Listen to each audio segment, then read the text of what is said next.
We cut the legs off of our pants, threw our shoes into the ocean, sit back and wave through the daylight, sit back and wave through the daylight, slip and slide on subway grades, these shoes are poor man's ice skate, fall through like change in the daylight, fall through like change in the daylight. I'm the yellow lines in my road, some call it on my metro. Maybe I'll paint them in myself, maybe I'll paint them in myself, maybe I'll paint them in myself.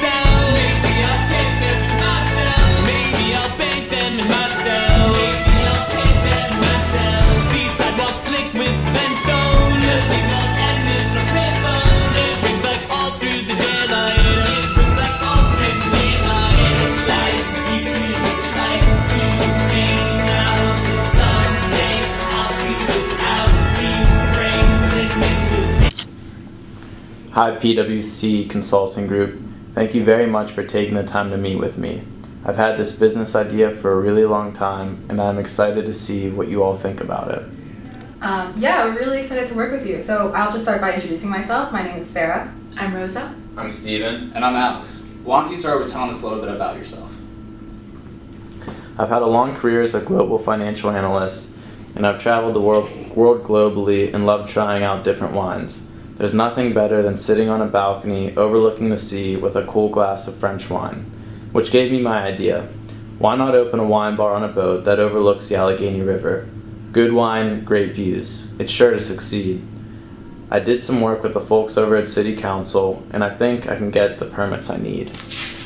Well, John, let me get started by asking you, who do you primarily want as your customers? Also, do you know their fears and passions?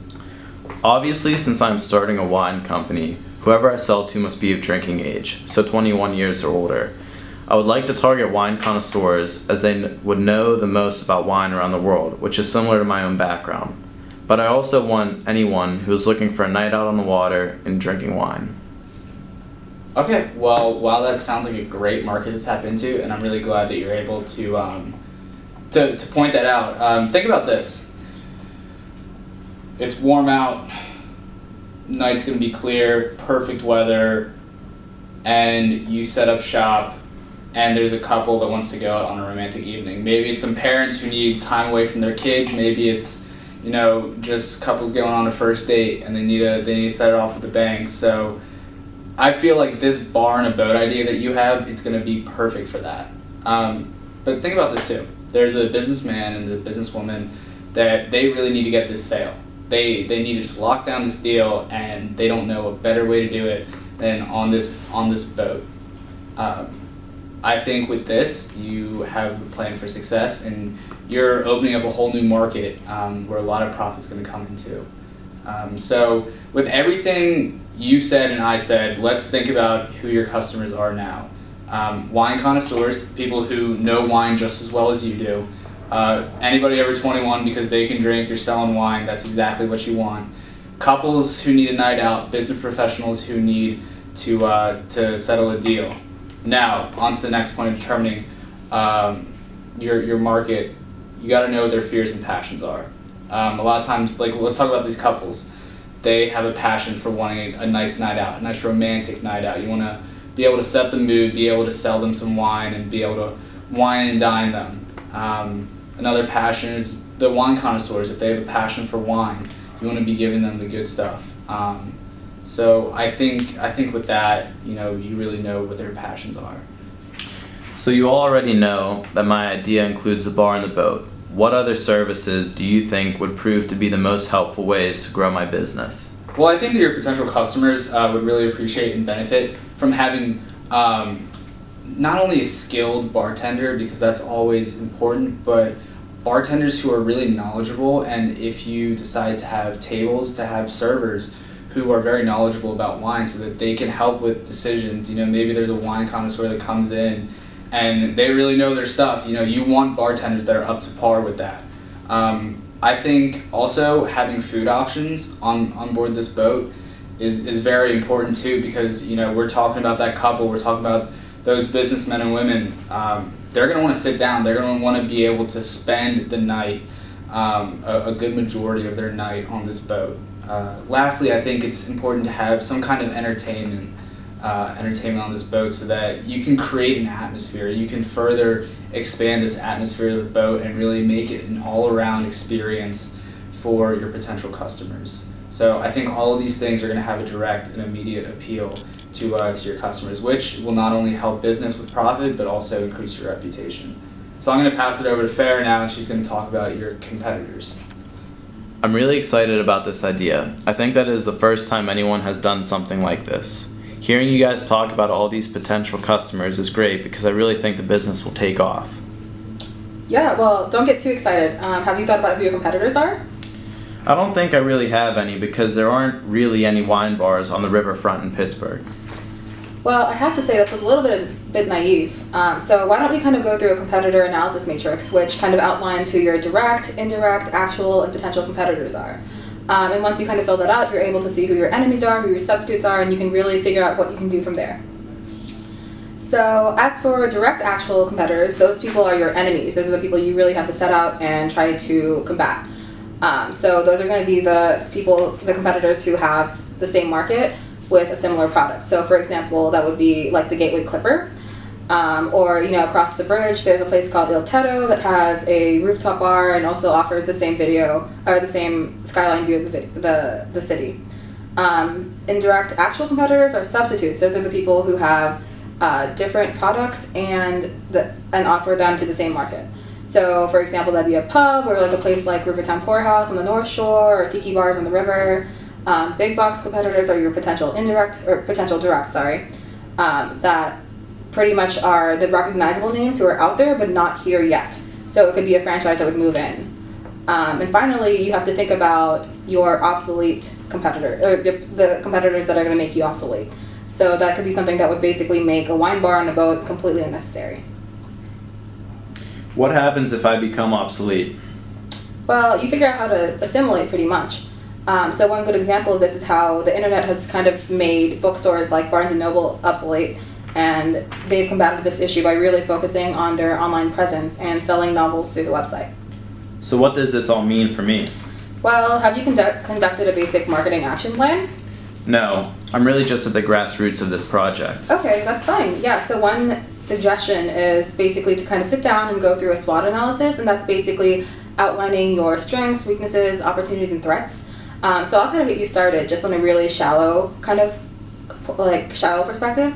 So, for example, some of your strengths are obviously going to be the fine, luxurious wines that you offer, the experience of the boat on the river, and the novelty of the entire experience. Opportunities you have could be brand development, and even trying to cater your menu so that it offers foods and appetizers that really complement the wines that you're offering.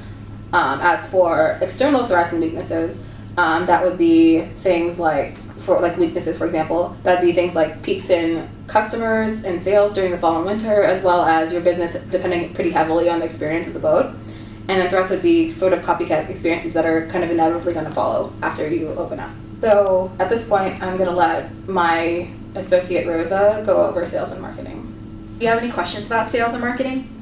Yes. Do I need a marketing and sales strategy? Yes. So basically, a good marketing strategy, it focuses on 3 ideas. So you need an overall strategy that your firm pursues in the market, and then you need a sales plan which focuses on the specific ways you apply the strategies to make sales for your customers. And thirdly, you need a long-term competitive plan that can protect your firm from your competition. And so the overall strategy, it discusses your generic strategy. So things like differentiation, cost and focus, and super strategies like craftsmanship and customization. And the sales plan focuses on your day-to-day activities on how your sales are achieved, like any programs, distribution techniques, location, displays, coupons. And to protect yourself from competition, it's good to have patents, intellectual property protection, or relationship with powerful partners. So basically, the best strategy to protect yourself is to release new products and services before your competition does. And there are 4 parts of a marketing plan. So you have to discuss your market, you have to explain your current situation with your competition, and you have to detail your marketing strategy and objectives. So you have to definitely address the 4 Ps. So that means product, promotion, price, and place. Awesome, thank you. Will I ever have to update my plans? Yes, so you have to revise your plan according to any new research, changes in the environment, in the market, in your competition, or any new opportunities. So I recommend like at least once a year to focus on what your next step is and revise your marketing plan accordingly. Thanks for that advice. Now, what are my options when it comes to advertising and marketing? So like when it comes to marketing, you should focus on people's fears and passions and on the benefits, definitely not the features. And you should find a company name that you can get a matching domain name for your website so people can easily find you. And definitely utilize social media such as Facebook and Instagram.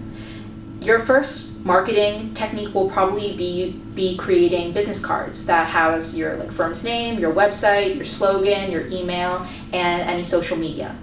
And definitely produce flyers and brochures that you can hang up or like give out to people. Something additional is creating items such as like keychains, mugs, pens, t-shirts that you can give to people. And based on your audience and where they get their info, consider like paid advertisements like TV, radio, newspapers, except because you're a small business, that's probably not the best plan, like word of mouth is. And you should definitely consider using sales promotions such as coupons, sales, contests, sweepstakes, or giveaways. And consider using the internet and e-commerce to increase your sales and creating an electronic newsletter so that your customers can be updated about the newest products. Okay, I am looking for people to help me run the business. How do I know who I need? That's a great question. Thank you, Mr. Adams. It is vital that you first break down the essential and non-essential activities of your business before picking team members or bringing in a partner. To clarify the essential activities, you must do yourself and you must do them perfectly. These are the activities that give you your competitive advantage and they should not be delegated. Once you narrow down 4 to 5 essential tasks, you delegate all non-essential tasks. You cannot manage all essential tasks on your own. If you cannot manage all essential tasks on your own, that's when you know you need a partner to help you do those perfectly. And your partner, most importantly, needs to be someone that complements you. So if you're a Mr. Inside guy that focuses on strategy and operations, you'll need a Mr. Outside guy or someone who can be personable and generate sales, and vice versa, depending on what type of businessman you are. You also need to bring on a board of advisors, which are really should be thought of as time managers for your company. Our 5 recommended advisors are an accountant, a lawyer, an insurance person, a mentor, and a spouse. The accountant will manage your bookkeeping. The lawyer will keep you out of court. The insurance person mitigates your risk, and the mentor is for guidance, while your spouse or your life partner is someone to give you personal consultation for your personal life. So if you're used to getting a beer or hanging out with your friends on a Wednesday or Thursday night, you running this business might cut into that. So your spouse will keep you in line and keep your head level and all of that. Great. Now, as far as financing goes, I plan on crowdfunding. I know it's increasing in popularity. Can you tell me the difference between Title II and Title III recommendations and on using one over the other? Yeah, sure, I absolutely can. So you being a finance man, I'm sure you're familiar with accredited investors, and that's all that Title II is about. You know that accredited investors are institutions or wealthy investors known as angel investors, which may even be some of your friends. Title III, however, is crowdfunding for the masses, and this is at your family and friends level, and it uses specialized portals. You have to be weary about Title III if you think that your business is going to be incredibly successful, because it's giving a lot of ownership away to many people. If both of these options are interesting to you, then consider an upstairs-downstairs offering. This is whenever preferred stock is offered under Title II to accredited investors, as well as Title III non-voting common stock is available to your family and friends, so you get the best of both worlds. Ultimately, the success of your crowdfunded investiture will rely on the marketing capabilities of yourself and selecting the right portal. Like I said before, you have to manage your crowd. Additionally, your funders need to be managed, so you need to appoint yourself as the IR or the investor relations person. So you will be the one addressing any questions and working with them. The questions you now have to ask yourself are, do you want to give ownership of your company to many parties, or do you want to give it to few institutions, or a combination of both? Well, I appreciate you all so much for your help, and I thank you, and I hope that this information that you've given me will help my business to grow. Yeah, we're glad to help, Mr. Adams.